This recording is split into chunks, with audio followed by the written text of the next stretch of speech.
আলহামদুলিল্লাহ নাহমাদুহু ওয়া নাস্তাঈনুহু ওয়া নাস্তাগফিরুহু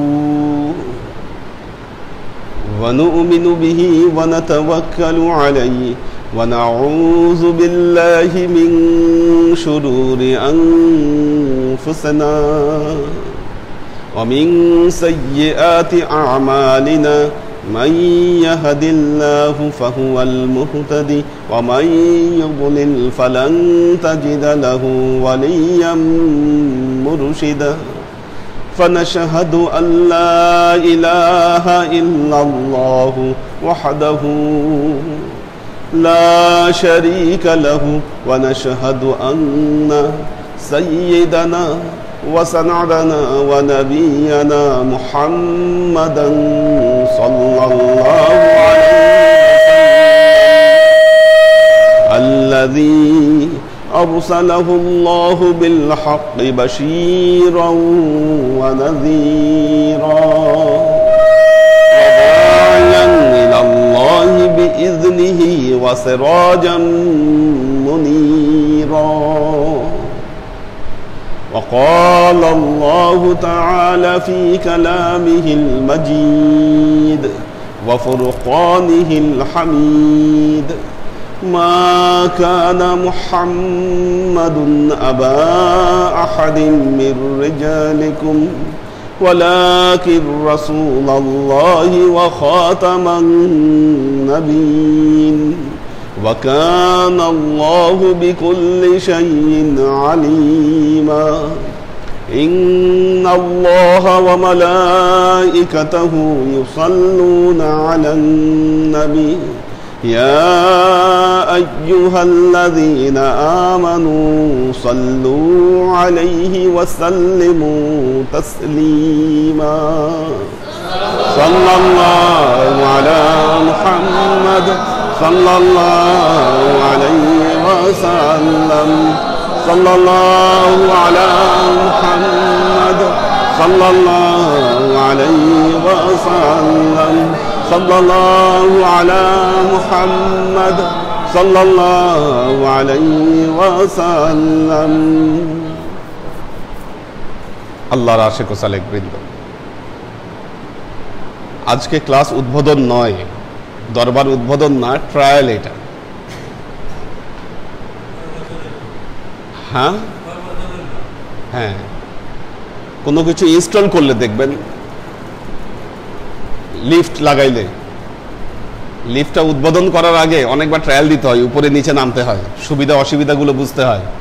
এখন আমাদের ট্রায়াল যাচ্ছে, আমরা দরবার ঘটা করে উদ্বোধন করব ইনশাল্লাহ। এভাবে না, বড় আয়োজন করব, গরু জবাই হবে, সবাই গরু গোস্ত দিয়ে খাবে, তারপর ইনশাল্লাহ দরবার উদ্বোধন হবে। আর তাড়াহুড়া করে ক্লাস শুরু করছি, তার কারণ হচ্ছে আমাদের পীর ভাইরা একে একে চলে যাচ্ছে, আমরা জানি না কখন কে চলে যাবে। নাজিমউদ্দিন ভাই, উনি এখানে ক্লাস করতে পারলো না। আমাদের মিরপুর নুরুন্নবী ভাই, উনি ক্লাস করতে পারলো না। দরবারের কাজ শুরু হওয়ার পর অনেকেই ইন্তেকাল করেছেন। যারা করতে পারলেন না, হ্যাঁ ইয়াইয়া ভাই তো মনে হয় শুরু করার পরে উনি মারা গেছেন। হ্যাঁ হ্যাঁ, আমি হ্যাঁ, শুরু করার পরেই উনি ইন্তেকাল করেছেন। তো এই জন্য চিন্তা করছি যে উদ্বোধন পরে, উদ্বোধন যখন হয় হোক, আমরা ক্লাস শুরু করি, 2-1 দিন ক্লাস করুক পীর ভাইরা, এই অবস্থাটা যাক। কারণ তাহলে বলতে পারবে না যে না, নতুন দরবারে আর ক্লাস করতে পারলাম না। এই জন্য একবার চিন্তা করেছিলাম যে না, আমি যখন উঠবো, আমি উঠার পর এখানে ক্লাস শুরু করব। কিন্তু এখন চিন্তা করলাম যে না, ওইটার জন্য আর অপেক্ষা করা যাবে না, ওইটা যখন হবে এখানে ক্লাস শুরু হয়ে যাবে, এছাড়া আমাদের কোনো উপায় নেই, এটা করতেই হবে। যাক, আল্লাহ কবুল করুক, এটাই নিয়ম। এক ধারা যাবে, আরেক ধারা আসবে। যারা পীর ভাই যারা ছিলেন, দরবারকে ধরে রেখেছিলেন, আস্তে আস্তে করে তারা গত হয়ে যাচ্ছেন, চলে যাচ্ছেন তারা। সামনে আপনাদের পালা আসতেছে, আপনাদেরকে ধরে রাখতে হবে দরবার। দেখবেন যে মানুষ মনে করে জীবনের প্রতিটা পর্যায়ে মনে করে যে না, এই পর্যায়ে আসতে অনেক দেরি। মৃত্যুটাও সেরকম। দেরি মনে করতে করতে কোন সময় মৃত্যু এসে মানুষের দুয়ারে নাড়া দেয় এটা কেউ বলতে পারে না। আর বর্তমানে এমন একটা পরিস্থিতি, এই পরিস্থিতিতে কখন কাকে মালাকুল মউত সালাম জানাবে আমরা কেউ বলতে পারি না। বিশেষ করে আমাদের নাজিমউদ্দিন ভাই পুরো সুস্থ মানুষ, এটা তাকদীরে ছিল, আসলে কিছু বলার বা করার কোনো উপায় কারো নাই। কারণ ওনাকে সময় মতো ইনফর্ম করা হয়েছিল যে আপনাদের ড্রাইভার করোনায় আক্রান্ত। তো উনি দেখেন, এখানে সবার একটু প্রবলেম আছে। আমি বলবো করোনা একটা অসুখ, এটা একটা মহামারী। আল্লাহর নবীর যুগে নবীর সাহাবীরাও এই মহামারীতে আক্রান্ত হয়েছে। তো আপনারা মহামারীতে আক্রান্ত হলে এটা মানুষের কাছে বলতে লজ্জা পান না ভয় পান, এই জিনিসটা আমার কাছে ক্লিয়ার না। কেন এরকম? আপনারা জানেন যে এতেকাফ থাকা অবস্থায় যখন আমার জ্বর আসছে, আমি তখন ইনফর্ম করেছি আপনাদেরকে যে আমার জ্বর আসছে, আমি নামাজে আসতেছি না, নামাজে যাইনি ওই কয়দিন। এবং আমি টেস্ট করতে দিয়েছি, সেটাও জানিয়েছি আপনাদেরকে। টেস্টের রেজাল্ট কি আসছে সেটাও জানিয়েছি। এগুলো মেডিকেল ইথিক্সের মধ্যে পড়ে। এই মহামারীর সময়, মহামারীতে যারা ইন্তেকাল করবে, আল্লাহর নবী বলেছেন তারা শহীদি মৃত্যু লাভ করবে। আর মহামারীর সবচাইতে কঠিন সময় আমরা এখন পার করছি, সবচাইতে কঠিন সময়। আশেপাশে বহু অ্যাফেক্টেড মানুষ সুস্থ মানুষের মতো ঘুরে বেড়াচ্ছে, কোনো সিমটমস নাই তাদের, কিন্তু তারা করোনায় অ্যাফেক্টেড, আমরা বুঝতেও পারছি না। সুতরাং এই সময়টা আমাদের জন্য খুব গুরুত্বপূর্ণ। এটাকে যদি সামাল দেওয়া যায়, দেখবেন আগামী 2-3 সপ্তাহ পরে নেমে যাবে। কেন নেমে যাবে? যারা অ্যাফেক্টেড হওয়ার তারা তো অ্যাফেক্টেড হয়ে গেছে। 14 দিন বা 22 দিন চলে গেলে এরা সব সুস্থ হয়ে যাবে। ধারণা করা হচ্ছে দেশের 40% মানুষ অ্যাফেক্টেড হয়ে গেছে এটার। তো আগামী 2 সপ্তাহের মধ্যে বা 22 দিনের মধ্যে এই 40% মানুষ সুস্থ হয়ে যাবে। যাদের কপালে আল্লাহ মৃত্যু লিখে রাখছে, এটা তো ঠেকানোর কোনো উপায় নেই, তারা হয়তো এতে ইন্তেকাল করবেন। যারা সুস্থ হওয়ার তারাও কিন্তু এর মধ্যে সুস্থ হয়ে যাবেন, তখন প্রেশারটা নেমে যাবে। তো এই 2টা সপ্তাহ আমাদেরকে সতর্ক থাকতে হবে। মসজিদে আসার ব্যাপারে, নামাজ পড়ার ব্যাপারে, সব কিছুর ব্যাপারে আমাদেরকে সতর্ক থাকতে হবে। এবং একটা জিনিস আপনারা জানেন কিনা, যে গভর্নমেন্ট যখন মসজিদ বন্ধ করার ব্যাপারে জানতে চেয়েছিল, মসজিদ লকডাউন করা যায় কিনা, এটার উপরে কিন্তু একটা ফতোয়া দেওয়া হয়েছিল, যে না, এই কারণে মসজিদ বন্ধ করা যেতে পারে। ওই ফতোয়াতে আমার সিগনেচার ছিল, যেটা তরিকত ফেডারেশন থেকে যে ফতোয়াটা তারা দিয়েছিল, ওখানে আমি সাইন করেছিলাম। কারণ স্বাস্থ্যবিধি যদি আমরা লক্ষ্য করতে যাই, মসজিদ থেকে অনেক মানুষ অ্যাফেক্টেড হতে পারে। যারা ফ্লোরে ছড়াই দিচ্ছে, ওখানে কেউ সেজদা দিলে সে অ্যাফেক্টেড হবে। উজুখানা থেকে অ্যাফেক্টেড হতে পারে, যেটা বাসা বাড়িতে অনেক সম্ভাবনা নাই এটার। তো সতর্কতা।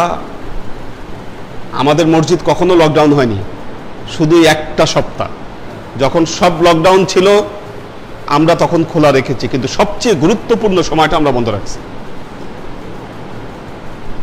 এটা গুরুত্বপূর্ণ সময়।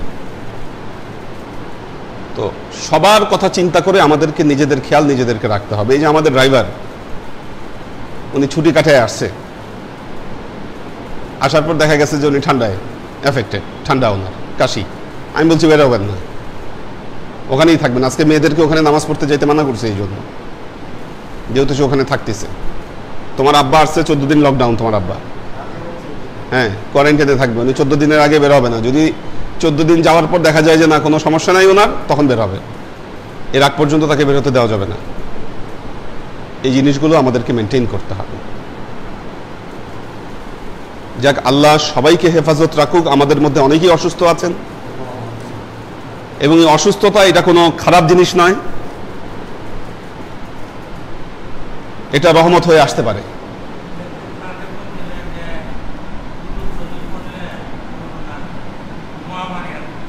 হ্যাঁ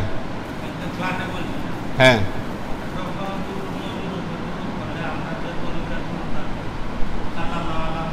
হ্যাঁ, অবশ্যই ইনশাআল্লাহ আপনার কোনো ক্ষতি করতে পারবে না। হ্যাঁ, আমরা তো আসলে আমলে নেই না, এক কান দিয়ে ঢুকাই আরেক কান দিয়ে বের করি, কথা শুনি, মানি কয়জন? হ্যাঁ হ্যাঁ হ্যাঁ, তো এই দরুদগুলো রাখতে হবে। ওই যে উনি ভালো কাজ করছে, যারা আসবেন ক্লাসে এখন আমার মনে হয় জায়নামাজ নিয়ে আসবেন। ওয়ালাইকুম সালাম। সবার জন্য সুবিধা, জায়নামাজ আনলে স্বাস্থ্যবিধি রক্ষা হবে, সেফ থাকবেন। তো কাজেই যারা আসবেন জায়নামাজ নিয়ে আসবেন ইনশাল্লাহ। তো যে বিষয়গুলো বলছিলাম যে আমাদের আসলে পীর ভাইরা চলে যাচ্ছে, বয়স্ক পীর ভাইরা, ইয়াং যারা আছে ওয়ালাইকুম সালাম, তাদেরকে সামনে হাল ধরতে হবে।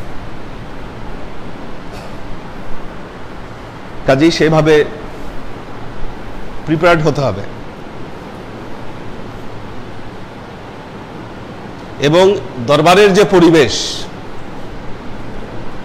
এটাকে যে কোনো মূল্যে রক্ষা করতে হবে। মনে রাখবেন, জেনারেশন চেঞ্জ হচ্ছে, তার মানে পরিবেশ নষ্ট করবেন, এটা হতে দেওয়া যাবে না। কোনোভাবেই জুতার বক্স ভেতরে ঢুকাবেন না, এখানে ভেতরে কোনো জুতার বক্স থাকবে না। ব্যাপারটা বুঝছেন কিনা? হ্যাঁ, বাইরে জুতার বক্স, বাইরে কোনো জায়গায় সেট করতে হবে জুতার বক্স, সিঁড়ির ওই পাশে। খাওয়া দাওয়া হতে পারে, খাওয়া দাওয়া হয়ে গেলে সেটার পরিচ্ছন্নতা রাখতে হবে। আচ্ছা, আপনারা যে খাওয়া দাওয়া করবেন, এই খাওয়া দাওয়া যে সমস্ত আসবাবপত্রে করবেন, ওইটা রুচিসম্মত আসবাবপত্র হতে হবে। এতদিন যা করছেন ওটা বাদ। এই যে এখানে একটা জগ রাখছেন, এই যে জগ, এই জগ দিয়ে হয়তো আপনারা পানি খান, কি এই ধরনের জগ দিয়ে হবে না, এগুলো বাদ দেন। এই যে টিনের প্লেট, বাদ দেন এগুলো। হ্যাঁ, কোনটা? মেলামাইন নিয়ে আসেন, মেলামাইন রাখেন। যেগুলো ডিসকালার হয়ে গেছে সেগুলো বাদ দেন। এই টিনের প্লেট দেখুন আর চলবে না। একটা মার্জিত মানসম্মত পরিবেশ আপনাকে রাখতে হবে। আমাদের যদি এখন সাউন্ড সিস্টেম নাই, সাউন্ড সিস্টেম যখন আসবে আমরা সুন্দর সাউন্ড সিস্টেমে যাবো, এইরকম বেঁধে বুন্দে রাখা যাবে না। এখানে সুন্দর বক্স করে দিব, কোরআন শরীফ যা থাকবে সব সুন্দর কোরআন শরীফ থাকবে। এই যে ছিটাফাটা কোরআন শরীফ যেগুলো আছে এগুলো এখানে আসবে না। দরকার হলে নতুন কোরআন শরীফ কিনে দিব একদম অনেক। অর্থাৎ এই জায়গায় যা কিছু থাকবে সব আপডেটেড, এই জায়গাটার পরিবেশ অন্তত পক্ষে। পুরানা যা কিছু রাখেন, মসজিদ আপনারা এতদিন যেভাবে ব্যবহার করছেন ওইটা রিকনস্ট্রাকশন না হওয়া পর্যন্ত ওইটা ওইভাবে ব্যবহার করেন, যা খুশি তা করেন, এখানে করবেন না। পরিবেশ ময়লা করবেন না। এই যে সাদা ওয়াল, সাদা ওয়াল, এখন যদি কয়েকদিন পরে দেখি যে না এখানে ঝোল টোল লাগায় একদম, অবশ্যই এটা এখানে বক্স হয়ে যাবে। ওইগুলো তো টাইলসে আল্লাহর রহমতে কোনো কিছু লাগানোর কোনো সম্ভাবনা নাই, এগুলো মোটামুটি ভালোই চলে। কারণ দেখেন, আপনারাই দেখতেছেন যুগের পরিবর্তনে মানুষের রুচিবোধের মধ্যে কি পরিবর্তন আসছে। আগের দরবারটা চিন্তা করেন, সেটা ওই যুগের জন্য ঠিক ছিল,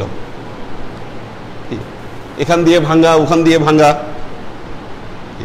ওই যুগের জন্য ঠিক ছিল, কিন্তু এটা এই যুগের জন্য পারফেক্ট না। নতুন একজন মানুষ যখন আসবেই দরবারে, আপনাদের কথাবার্তা, চাল চলন সবকিছু একটা মানুষ খেয়াল করবে। যদি দেখে যে না এখানে সব কেমন কেমন মানুষ, এখানকার ব্যবহার ভালো না, কথাবার্তা ভালো না, মানুষ কেন আসবে আপনি বলেন? কি কারণে? যদি সব দিক থেকে আপনাদেরকে সভ্য এবং শিক্ষিত তারা মনে না করে, একটা মানুষ কেন এই দরবারে আসবে এবং কেন আপনাদের তরিকা তারা গ্রহণ করবে? কোনো কারণ থাকবে তো। এই জায়গাগুলোকে ডেভেলপ করতে হবে। আমি দেখেছি ওই যে কয়েকদিন আগে আপনাদের খাওয়ার ব্যবস্থা করা হয়েছিল রমজান মাসের মধ্যে, একটা নীল রঙের বল উপরে নিয়ে গেছে, চিলটা পরা, ময়লা। বুঝলাম না কি কারণে। নবীর সুন্নত নাজাফাত, নবীর সুন্নত। একটা জিনিস মনে রাখবেন, আপনি কি খাইলেন এটা মানুষ দেখে না। খাওয়া দাওয়া সবাই বাসায় কিন্তু যে যার মতো খাওয়া দাওয়া এটা করে, কিন্তু কি আসবাবপত্র ব্যবহার করতেছেন এটা কিন্তু মানুষের খেয়ালের বিষয়। এই জিনিসগুলো খেয়াল রাখতে হয় মানুষকে। আমাদের ভবিষ্যতে জিনিসগুলো খেয়াল রাখতে হবে, মনে রাখতে হবে। পরিবেশ নষ্ট হতে দেওয়া যাবে না। ঘুমানো থাকা এখানে হবে না, এগুলো মসজিদে করলে করেন, কিন্তু টোটালি এগুলো দরবারে এগুলো কিছু করতে দেওয়া যাবে না, কারণ এটা আল্লাহর একটা নিয়ামত, যা আল্লাহ দিয়েছে এটা আল্লাহর নিয়ামত। কোনোদিন ভাবতে পারছেন, বলেন স্বপ্নে কল্পনা করতে পারছি আমরা এত সুন্দর পরিবেশে আল্লাহ বসতে দিবে আমাদেরকে? কোথা থেকে কোথায় আনছেন?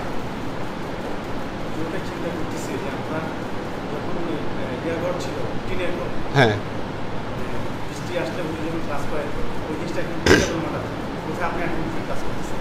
হ্যাঁ, এটা আল্লাহর রহমত, আল্লাহর রহমত। এটা ছোট্ট জায়গা ছিল, জায়গাটা কিন্তু অনেক ছোট ছিল। আমরা পুরো, এখন তো ধরেন একটা ফ্লোর হলেও পুরো ইয়া জুড়ে পেয়েছি ফ্লোরটা, তখন কিন্তু এক সাইড মানে আধা ইয়া ছোট্ট একটা খুপড়ি ঘরের মতো ছিল, সেখানে মানুষগুলো কত কষ্ট করে বসতো, চিন্তার বাইরে। আল্লাহ রহম করুন। হ্যাঁ, হ্যাঁ, যেভাবে হোক উপরে আনা যাবে না, নিচে বক্স টক্স কিছু করে, নিচে বক্স টক্স কিছু করে ওখানে রাখতে হবে। এখানে জুতা আনা, জুতা ঢুকানো, এটা মেয়েদেরকেও বলছি, এই সমস্ত সিস্টেম বাদ দিতে হবে। আমরা অনেকেই পরিবেশের ব্যাপারে সচেতন না। আমার খেদমত যারা করে তারা জানে, আমি যাই কিছু খাই বা যা কিছু করি, আমার আসবাবপত্রে প্লেটে যদি একটা দাগ থাকে বা একটা ময়লা থাকে, আমি এটাতে পানি খাই না। আমার কথা হচ্ছে পরিচ্ছন্ন থাকতে হবে, নিট অ্যান্ড ক্লিন সবকিছু। পরিচ্ছন্নতা আগে, পরিবেশ আগে। যারা চেয়ারে বসতে পারেন না, সুন্দর চেয়ার সেটিং করে দিতে হবে ওই দূর দিয়ে। ফ্লোরে যাদের বসতে কষ্ট হয় তাদের জন্য চেয়ারের ব্যবস্থা সুন্দর, খুব দেখতে শুনতে ভালো। কারণ অনেক খরচ করছেন আপনারা এই দরবারের পিছনে, বহুত খরচ করা হয়েছে। কোনো জায়গা দিয়ে কোনো কিছু কমতি করা হয়নি। এই যে টাইলস, আমরা এটা টার্কিশ, ডিজাইনটাও তুর্কি। আমরা যখন কিনেছি তখন এই টাইলসের দাম ছিল 750 টাকা পার স্কোয়ার ফিট, এখন এটা 1200 টাকা পার স্কোয়ার ফিট। মার্কেটে এখনো আছে, এটা 1200 টাকা, দাম বাড়িয়ে দিচ্ছে, বাজেটের পরে দাম বেড়ে গেছে এটা। এবং সাধারণত ইরানে এই ডিজাইনগুলো করা হয়। এই যে এক একটা গ্রিল, যে গ্রিলগুলো যে করা হয়েছে, এটা তো এখনো কালার হয় নাই, এগুলো তো কালার করা হয় নাই, জাস্ট সাদা রং মেরে রাখা হয়েছে। এগুলো কালার করা হবে, স্পেশাল কালার হবে এগুলো। এক একটা গ্রিলের পিছনে অনেক খরচ হয়েছে, ঢালাই গ্রিল। কাজেই আমাদের এই বিষয়গুলো ঠিক রাখতে হবে। ওই যে এসির তার কিভাবে ঝুলতেছে ওইটা ঠিক করতে হবে, ওইভাবে রাখা যাবে না। ওইটা এই ঝুলাই দিচ্ছে আল্লাহর ওয়াস্তে। হ্যাঁ, ও এটা এই যে ইয়ার বক্সের তার। আচ্ছা, এগুলো পরে ঠিক হয়ে যাবে ইনশাল্লাহ, সব ফ্লোরের মধ্যে ইনশাল্লাহ চলে যাবে। ওইভাবে সেট করতে হবে আর কি, আগে নিচে। হ্যাঁ, খাওয়া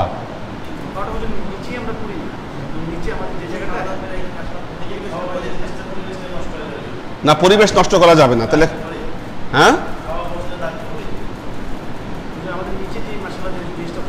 হ্যাঁ,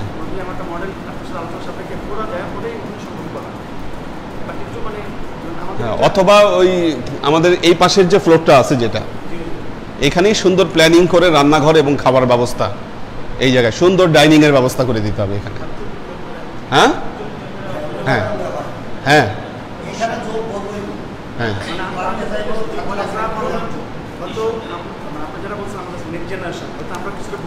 হ্যাঁ,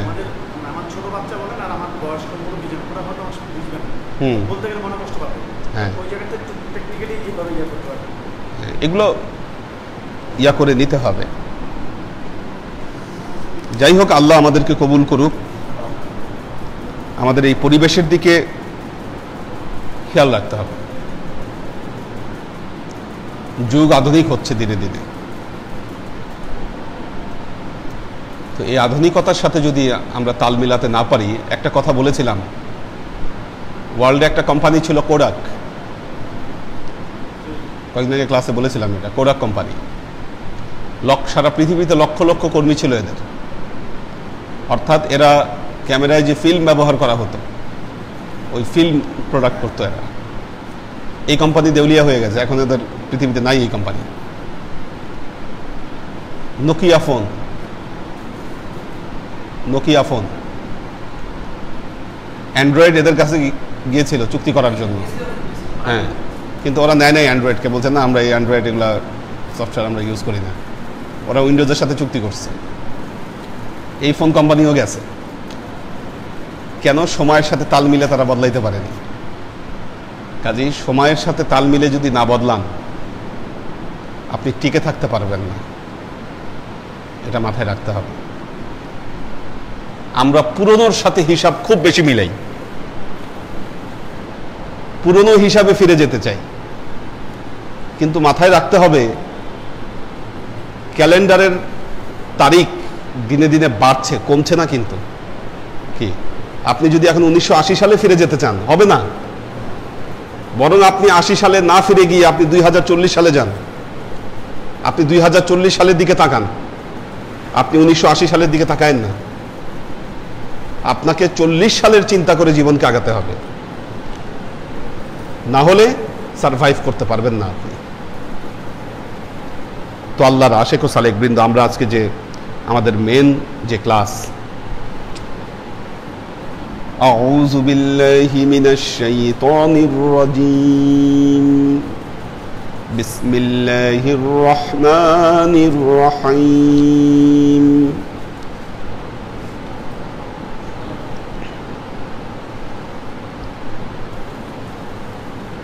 وَإِذَا لَقُوا الَّذِينَ آمَنُوا قَالُوا آمَنَّا وَإِذَا خَلَوْا إِلَى شَيَاطِينِهِمْ قَالُوا إِنَّا مَعَكُمْ إِنَّمَا نَحْنُ مُسْتَهْزِئُونَ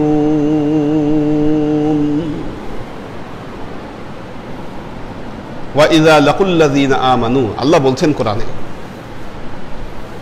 মুনাফিকদের ব্যাপারে এই আয়াতটি নাজিল হয়েছে। বিশেষ করে মুনাফিক সর্দার আব্দুল্লাহ ইবনে উবাই বিন সালুল, আপনি জানেন যে সে মুনাফিক সর্দার ছিল। একদিন সে বের হলো তার সঙ্গী সাথী নিয়ে, পাওয়ারফুল লোক ছিল, আরবের নেতৃস্থানীয় ব্যক্তি ছিল আব্দুল্লাহ ইবনে উবাই বিন সালুল। সে তার সাঙ্গপাঙ্গ নিয়ে বের হলো। বের হয়ে আল্লাহর নবীর সাহাবীদেরকে দেখতে পেল। দেখতে পেয়ে সে তার সঙ্গী সাথীদেরকে বলল, দেখ এই গাধাগুলারে কেমনে বোকা বানাই। এই কথা বলে সে হযরত আবু বকরের কাছে গেল, গিয়ে বলল, মারহাবা মারহাবা, আপনি তো বিরাট কাজ করেছেন, আল্লাহর নবীর জন্য আপনি আপনার ধন সম্পদ সবকিছু উৎসর্গ করেছেন, আপনাকে অভিবাদন জানাচ্ছি।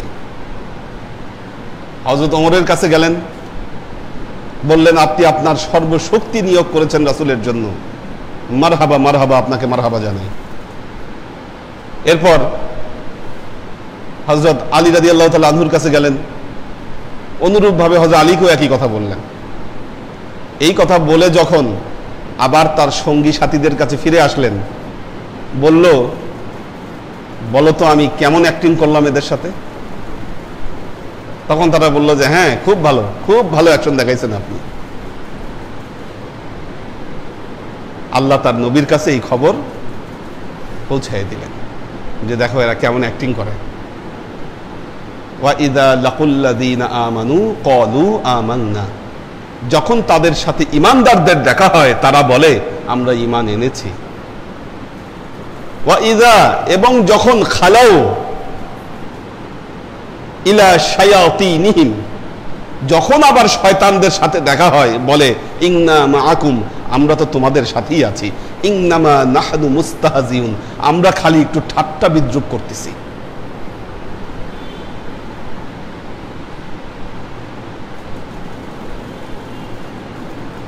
আল্লাহকে ম্যানেজ করা যায় না, আল্লাহকে ম্যানেজ করা যায় না। ইহুদি খ্রিস্টানরা বলতো আমরা আল্লাহকে ম্যানেজ করব, বলতো যে আল্লাহর নবী যে কথাগুলো বলছে এগুলো যদি সত্যিই হয়, যদি সত্যি কাল কিয়ামতের ময়দানে দেখি আমাদেরকে আযাব ভোগ করতে হবে, দুনিয়ায় তো টাকা পয়সা কম কামাই নেই, আল্লাহরে কিছু ঘুষ দিয়ে আমরা বেঁচে যাব, নাউযুবিল্লাহ। ধর্ম অন্তর থেকে গ্রহণ করতে হয়, এটা মনে রাখবেন, এটা অন্তরের বিষয়। এই যে সূরা বাকারার শুরুর দিকে আল্লাহ ফি কুলুবিহিম মারাদুন, তাদের কলবের মধ্যে রয়েছে অসুখ, কলবের কথা বললেন, অন্তরের কথা বললেন, অর্থাৎ ধর্মকে, ভক্তিকে অন্তর থেকে নিতে হবে। লোক দেখানো ভক্তি, লোক দেখানো আমল, এটা আল্লাহ অপছন্দ করেন। হ্যাঁ, তো এটাই হচ্ছে মুনাফিকের লক্ষণ। যারা এটা করবেন তাদের কি শাস্তি হবে আল্লাহ তার পরের আয়াতে বলে দিয়েছেন, যে যারা এই কাজ করবে তাদের জন্য এই শাস্তি রয়েছে। তো আল্লাহ বলছেন, তারা বলে ইন্নামা নাহনু মুস্তাহজিউন, আমরা ঠাট্টা বিদ্রুপ করতেছি, একটু ব্যালেন্স করতেছি আমরা। আল্লাহকে ব্যালেন্স করা যায় না। কোন কোন ব্যক্তি আছেন জাল আজহাইন বলা হয় তাকে, দুই মুখ, ডবল ক্যারেক্টার।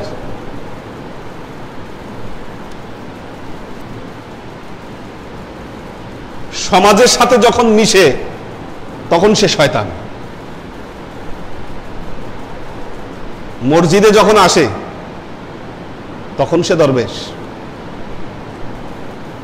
সমাজে যখন মিশে শয়তান, মসজিদে যখন আসে দরবেশ।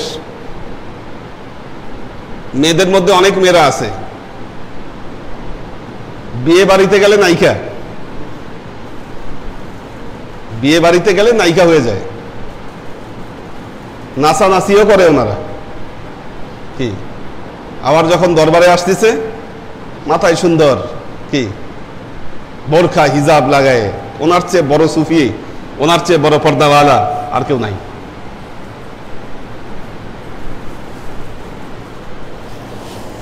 আল্লাহ কি আপনার দুই অবস্থা দেখতেছে না? কি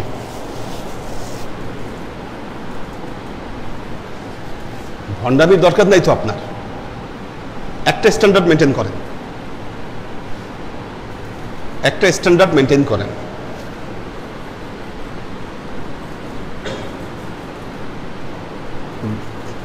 দরবারের ছেলেদেরকে কখনো কাউকে ইনসিস্ট করি দেয় যে তোমরা দাঁড়িয়ে রাখবা, কিন্তু এখন অনেকের মুখেই দাঁড়িয়ে, আলহামদুলিল্লাহ। কি ভেতর থেকে আসতে হবে চেঞ্জটা, চেঞ্জ ভেতর থেকে না আসলে হবে না। কি জোর করে করানো যায়? এটা কাউকে কিছু জোর করে করাতে পারবেন না, এবং জোর করে করানো যাবেও না। এটা চেঞ্জটা ভেতর থেকে আসতে হবে আপনার। কি ভেতর থেকে চেঞ্জ না আসলে লাভ নাই, ওইটা টিকবে না। এক সময় দরবারে যারা আসছেন অনেকেই ক্লিনশেপ অবস্থায় দরবারে আসছেন, যখন কবরে গেছেন সুফি সাহেব হয়ে কবরে গেছেন, এটাই তার জীবনের প্রাপ্তি, এটা তার জীবনের বড় প্রাপ্তি বলবো। ক্লিনশেপ হয়ে আসছেন, কবরে গেছেন সুফি সাহেব হয়ে, যথেষ্ট এটা আপনার জন্য। ভেতর থেকে চেঞ্জ হন, ভেতর থেকে চেঞ্জ না হলে, অন্তরকে চেঞ্জ না করলে এই ডবল স্ট্যান্ডার্ড এটা ছাড়া যাবে না। আল্লাহকে অর্জন করতে গেলে, আপনি যদি আল্লাহকে অর্জন করতে চান,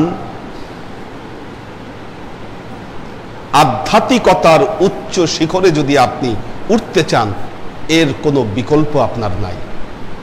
অনেকেই বলেন যে হুজুর সাধনা করতেছি এত, কিন্তু আমার ভেতরে তো চেঞ্জ আসতেছে না, চেঞ্জ হচ্ছে না, নিজেকে পরিবর্তন করতে পারছি না। নিজেকে পরিবর্তন করতে কেন পারছেন না? তার কারণ হচ্ছে আপনার বিশ্বাসের জায়গা আপনার ইমানের জায়গাটা নড়বড়ে। বিশ্বাস এবং ইমানের জায়গা যদি নড়বড়ে থাকে, একটা কথা মনে রাখবেন, যেই ভিত্তি দুর্বল, দুর্বল ভিত্তির উপরে শক্ত কিছু দাঁড়াতে পারে না। সেখানে শক্ত কিছু দাঁড়ায় না দুর্বল ভিত্তির উপর। নিজের বিশ্বাসের ভিত্তিটাকে শক্ত করেন।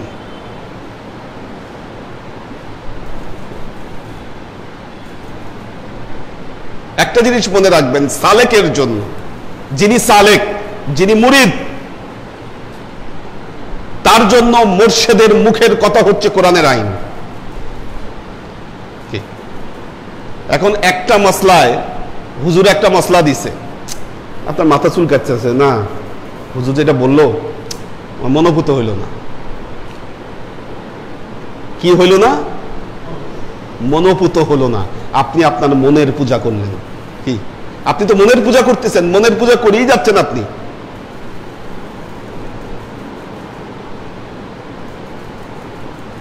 তরিকার কথা হলো বমাই সাজ্জাদ রঙ্গিন কুন গরত পীর মুগান গোয়া।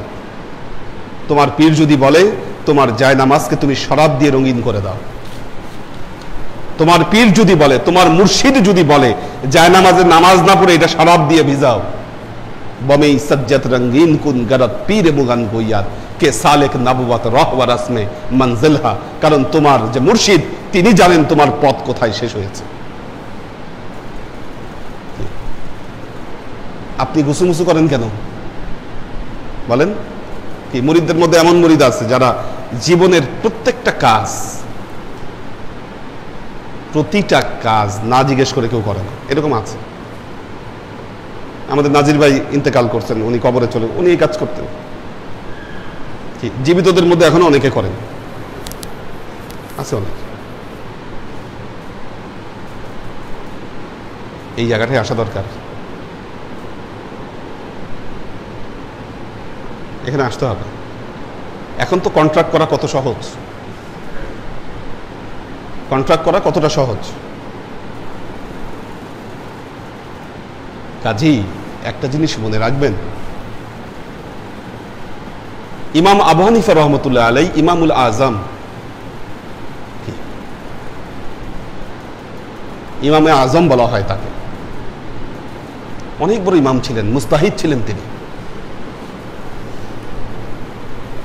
উনি একবার মত দিয়েছিলেন, কেউ যদি নামাজের মধ্যে কোরআনের অনুবাদ, ফার্সি ভাষার অনুবাদ যদি নামাজে পড়ে তার নামাজ হয়ে যাবে। মুস্তাহিদ হিসাবে উনি এই রায় দিয়েছিলেন।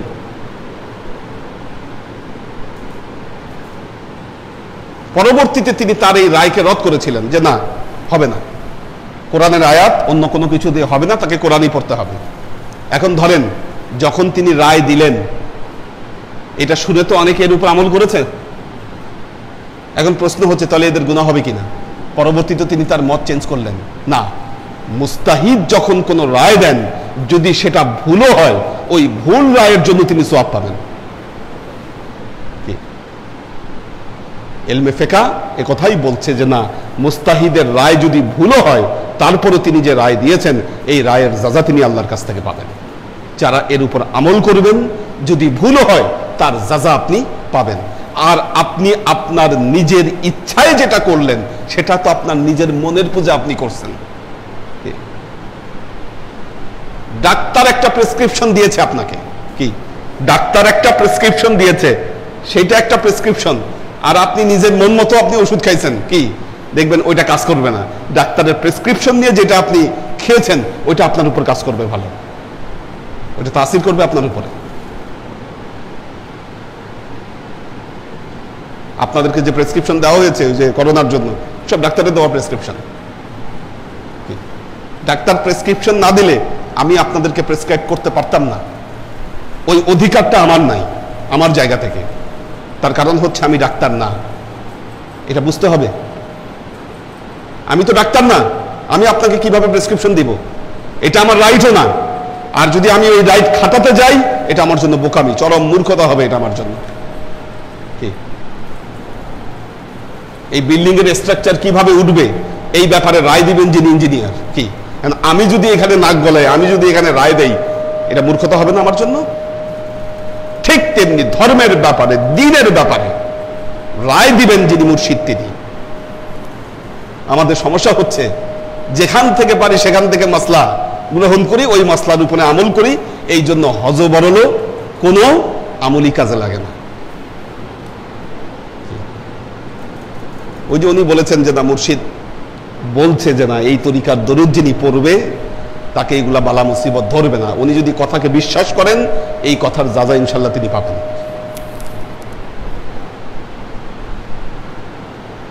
আর যদি এর ব্যতিক্রম হয়, নিজের মধ্যে ফল খুঁজেন, পেয়ে যাবেন কোথায় প্রবলেমটা।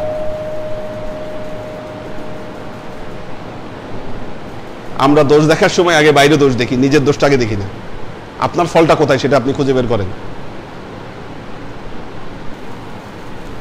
আল্লাহর আশিক ও সালেক বৃন্দ, ওয়া ইযা লাকুল্লাযীনা আমানু ক্বালু আমান্না, আল্লাহ বলছেন যখন ঈমানদারদের সাথে দেখা হয় তখন তারা বলে আমরা ঈমান এনেছি।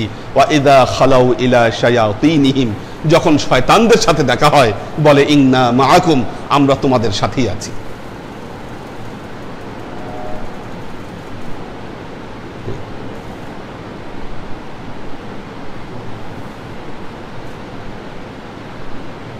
আল্লাহর আশিক ও সালেক বৃন্দ,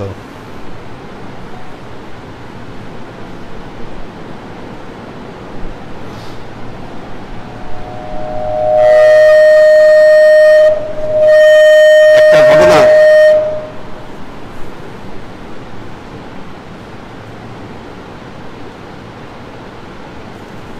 আল্লাহর নবী কি যিনি পৃথিবীর সর্বশ্রেষ্ঠ মানুষ, যখন মক্কার জীবনে ছিলেন, ওনার নিজের দেশের মানুষ কিন্তু তাকে মূল্যায়ন করতে পারে না। বিভিন্ন কথা বলছে আল্লাহ নবীর ব্যাপারে।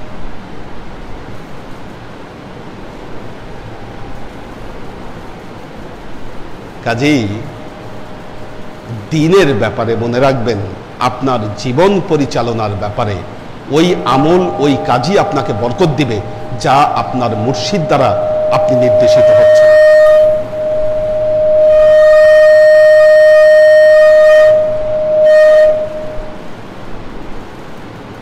আমাদের ইস্তেকামতের জায়গাটা যদি নড়বড়ে থাকে, ইস্তেকামতের জায়গা যদি নড়বড়ে থাকে, আপনি আল্লাহর দেখা লাভ করতে পারবেন না। ওই সালেকই আল্লাহর দেখা লাভ করবে, মনে রাখবেন। ওই সালেকই সাধনায় সিদ্ধ করবে। ইয়াকিন না থাকলে, ইয়াকিন ছাড়া আপনার আমল, ইমানের ভিত্তি প্রস্ফুটিত হয় না, মানুষের শক্তিশালী হয় না। কাজেই আমাদেরকে আমাদের অন্তরের যে জায়গাটা, এই জায়গাটা আমাদেরকে ঠিক করতে হবে। এই জন্য আব্বা একটা কথা বলতেন, আপনারা অনেকে শুনেছেন এটা, মাছি সব জায়গায় বসে, মাছি সব জায়গায় বসে, মৌমাছি শুধু ফুলে বসে। মাছি হয়েন না। মাছি হয়ে যদি জীবন কাটান, কোনো লাভ হবে না আপনার। আল্লাহ আমাদের সবাইকে তৌফিক দান করুন। দাও, কারা কারা আছে একটু কমেন্টস গুলো পড়ি। আজকে আর দীর্ঘায়িত না করি, একটা আয়াতই শেষ করলাম, কারণ কয়টা বাজে? 9:30 বাজে।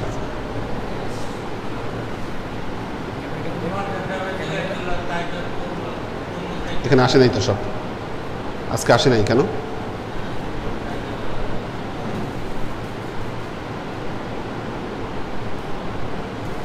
কমেন্টস গুলো রেখে দিবা এখানে, এটা ডিলিট করবা না, সাইডে সরাই দিলে মনে হয় সমস্যা হয় কি। দাও দাও, তোমার ওখান থেকে দাও।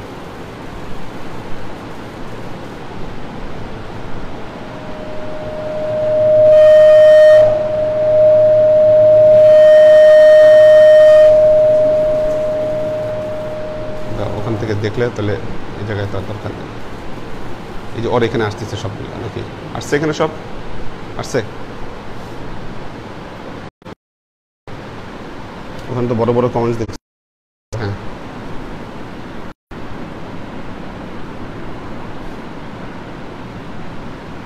নাদিয়া সুলতানা শিলা, সুরভি আক্তার নিপা, আব্দুল হাফিজ, রিজভি দায়ান লোপা, আলাউদ্দিন মিয়া, সাগর হোসেন, এনারা সবাই সালাম দিয়েছে। শিলা বলেছে হুজুর আমার জন্য দোয়া করবেন, আমার বাসার সবার জন্য দোয়া করবেন, ফি আমালিল্লাহ। সাজ্জাদ রহমান দরবারে সবাইকে সালাম দিয়েছে। সিয়াম মারজান সালাম দিয়েছে, হুজুর আসসালাম কেমন আছেন, আমাদের সবার জন্য দোয়া করবেন, ফি আমানিল্লাহ। ফারিজা ফাইরুজ, সাজ্জাদ রহমান, ওমর শরীফ সালাম দিয়েছে। A B M Mazharul Anam, হুজুর আসসালামু আলাইকুম, দোয়া চাই, ফি আমানিল্লাহ।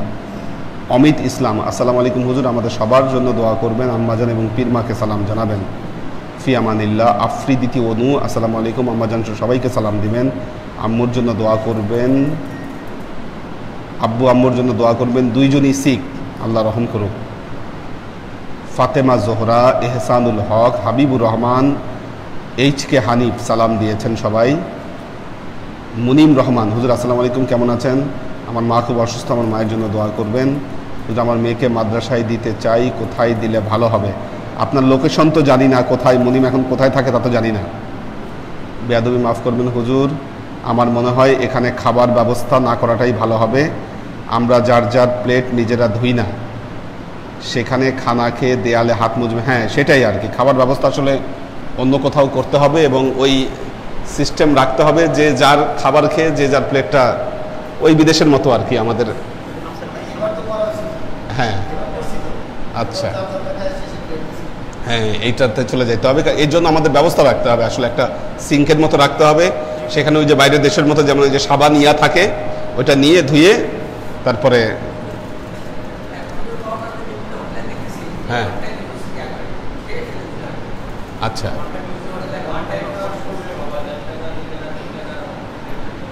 ওগুলো আবার একটা ওয়াস্টেজ হবে, একটা সমস্যা তৈরি হবে তখন আবার ওটা। অমিত ইসলাম, হুজুর আশা করি ভালো আছেন, অনেক ভালো লাগছে, দরবারের ক্লাস নতুন বিল্ডিং হয়েছে, আলহামদুলিল্লাহ, আমাদের সবার স্বপ্ন আল্লাহ পূরণ করেছেন, আল্লাহ আমাদের সবাইকে ভালো রাখবেন ইনশাআল্লাহ, দোয়া করবেন যেন খুব তাড়াতাড়ি দরবারে এসে ক্লাস করতে পারি, ফি আমানিল্লাহ, আল্লাহ রহম করুন। আচ্ছা, একটা গুরুত্বপূর্ণ মেসেজ দেই, এটা জানাই দিবেন সামনের সপ্তাহের জন্য। সামনের সপ্তাহে শুক্রবারের ক্লাস 5:30টায় হবে, বিকাল 5:30টায়, অর্থাৎ দূরদারাজ থেকে যেহেতু জুমায় আসেন যারা, রাত 8টার পর বন্ধ হয়ে যায়, সেই জন্য শুধুমাত্র শুক্রবারের ক্লাস আমরা 5:30টায় করব। আর ফিজিক্যাল ক্লাস আপাতত আমার মনে হয় শুক্রবারটাই রাখি, বাকি ক্লাসগুলো অনলাইনে করলেই মনে হয় ভালো।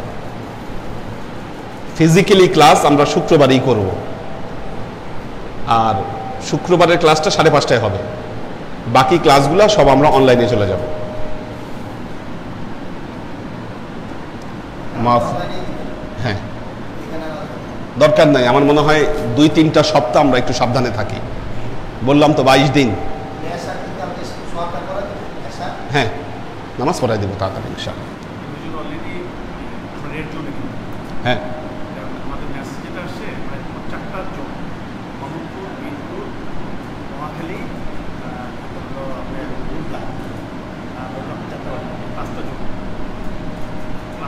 সেটাই আর কি, আল্লাহ রক্ষা করুক আমাদের সবাইকে।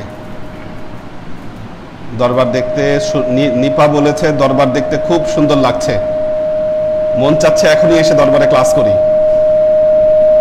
হাবিবুর রহমান, এটা আওয়াজ করতেছে, এটা হাবিবুর রহমান, হুজুর দরবারে কোরআন ক্রয়ের সময় আল্লাহর রহমতে আমি 5টি হাদিয়া পরিশোধ করে দেব ইনশাআল্লাহ।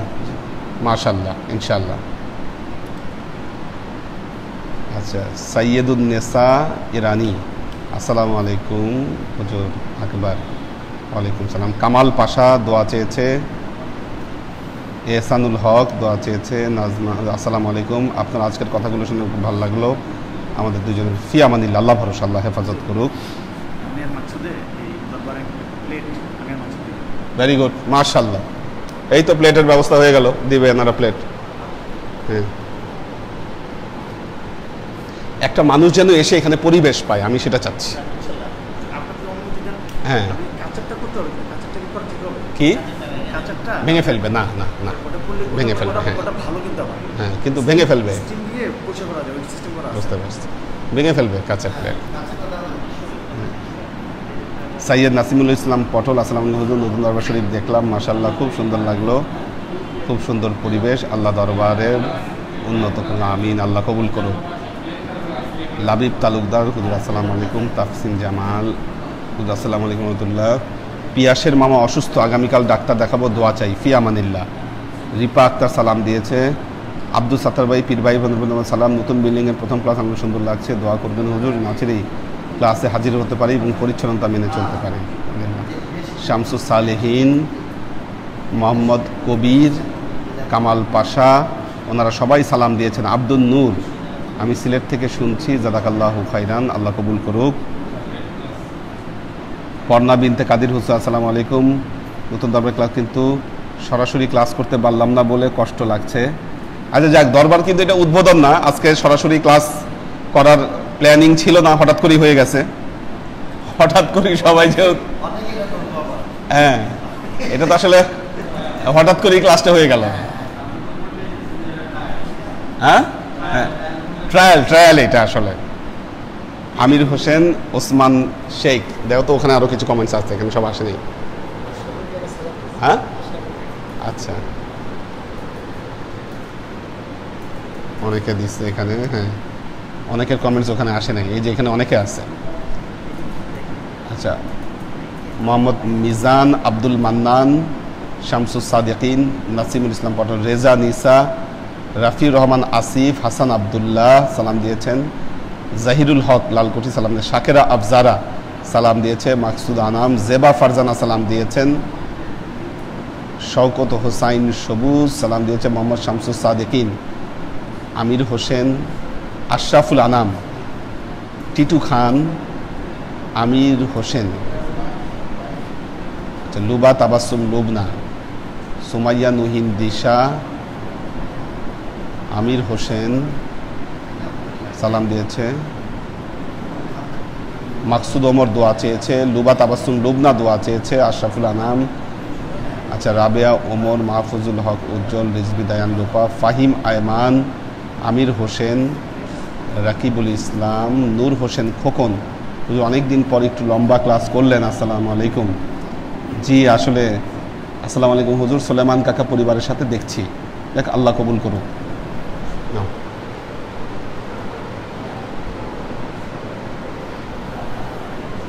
আল্লাহুম্মা আমিন। আল্লাহুম্মা সাল্লি আলা মুহাম্মাদিন ওয়া আলা আলি মুহাম্মাদিন কামা সাল্লাইতা আলা ইব্রাহিম ওয়া আলা আলি ইব্রাহিম ইন্নাকা হামিদুম মাজিদ। আল্লাহুম্মা বারিক আলা মুহাম্মাদিন ওয়া আলা আলি মুহাম্মাদিন কামা বারাকতা আলা ইব্রাহিম ওয়া আলা আলি ইব্রাহিম ইন্নাকা হামিদুম মাজিদ। রব্বানা ظلمنا أنفسنا وإن لم تغفر لنا وترحمنا لنكونن من الخاسرين. ربنا آتنا في الدنيا حسنة وفي الآخرة حسنة وقنا عذاب النار. জ্বর ছিল আপনার? আল্লাহ মাফ করুন, আল্লাহ হাফেজ। ওষুধ খাচ্ছেন তো? ওষুধ খাচ্ছেন? ওষুধ চলতেছে? রব্বানা, আচ্ছা আচ্ছা আচ্ছা, আল্লাহ রহম করুন। রব্বানা লা তুযিগ কুলুবানা বা'দা ইয হাদাইতানা ওয়া হাব লানা মিন লাদুনকা রাহমা ইন্নাকা আনতাল ওয়াহ্হাব। আল্লাহুম্মা ইন্নাকা আফুব্বুন তুহিব্বুল আফওয়া ফাআফু আন্নী ইয়া গফুরুর রহিমুল ওয়াদুদ। আল্লাহুম্মা নাওবির কুলুবানা বিনূরিল ঈমান ওয়া নাওবির কুলুবানা বিনূরিল ইসলাম ওয়া নাওবির কুলুবানা বিনূরিল ইহসান ওয়া যায়্যিন আখলাকানা বিনূরি মুহাম্মাদিন সাল্লাল্লাহু আলাইহি ওয়াসাল্লাম। اللهم إنا نسألك علما نافعا رزقا واسعا عملا مقبولا شفاء من كل داء قلبا خاشعا ذهنا ذاكرا إيمانا كاملا توبة قبل الموت راحة عند الموت ونجاة بعد الموت. اللهم إنا نسألك رحمتك في كل درجة فلاح في كل أمر ونعوذ بك من الشرك والشك والنفاق والبدعة ومن كل وسوسة الشيطان. হে আল্লাহ, ইয়া রহমান ইয়া মালিক, আমরা এতক্ষণ তোমার দরবারে যে সমস্ত আমলকে উপস্থাপন করলাম ত্রুটি মুক্তভাবে, এই আমলগুলোকে তুমি আমাদের তরফ থেকে কবুল করে নাও। তুমি আমলের সাজা আমাদের প্রিয় নবী হযরত মুহাম্মদ মুস্তাফা সাল্লাল্লাহু আলাইহি ওয়াসাল্লামের কাছে পৌঁছে দাও। আল্লাহ, আমাদের নবীর প্রিয় পরিবারবর্গের কাছে তুমি এর চাচাকে পৌঁছে দাও। আমাদের নবীর প্রিয় সাহাবাই কেরামের কাছে তুমি এর চাচাকে পৌঁছে দাও। এই দুনিয়ার সমস্ত আম্বিয়াই কেরাম, সাহাবাই কেরাম, তাবেঈন, তাবেঈন, ওয়ালি আউলিয়া, গাউস, কুতুব, আচ্ছা যাক আলহামদুলিল্লাহ, গাউস, কুতুব, আমাদের মা বাবা, ভাই বোন, আত্মীয় স্বজন, এই দরবার থেকে যত পীর ভাই বোন চলে গেছে সবার রূহে আল্লাহ তুমি এর চাচাকে পৌঁছে দাও। তুমি তোমার হাবিবের উসিলায় আমাদের সবাইকে কবুল ও ক্ষমা করে দাও। আমাদের জীবন থেকে সমস্ত অভাব, অভিযোগ, বালা, মুসিবত, দুঃখ, কষ্ট, রোগ শোককে দূরীভূত করে দিয়ে দৃঢ় হস্তে তোমার দ্বীনের তৌফিক তুমি আমাদেরকে দাও। আর জীবন যেন তোমার হেদায়েতের পথে প্রতিষ্ঠিত থাকতে পারি সে তৌফিক তুমি আমাদেরকে দান করো। সুবহান রাব্বিকা রব্বিল ইজ্জাতি আম্মা ইয়াসিফুন, সালামুন আলাল মুরসালিন, ওয়ালহামদুলিল্লাহি রব্বিল আলামিন। ওয়াজআল আখিরু কালিমাতিনা ইনদাল মাউত লা ইলাহা ইল্লাল্লাহু মুহাম্মাদুর রাসূলুল্লাহ।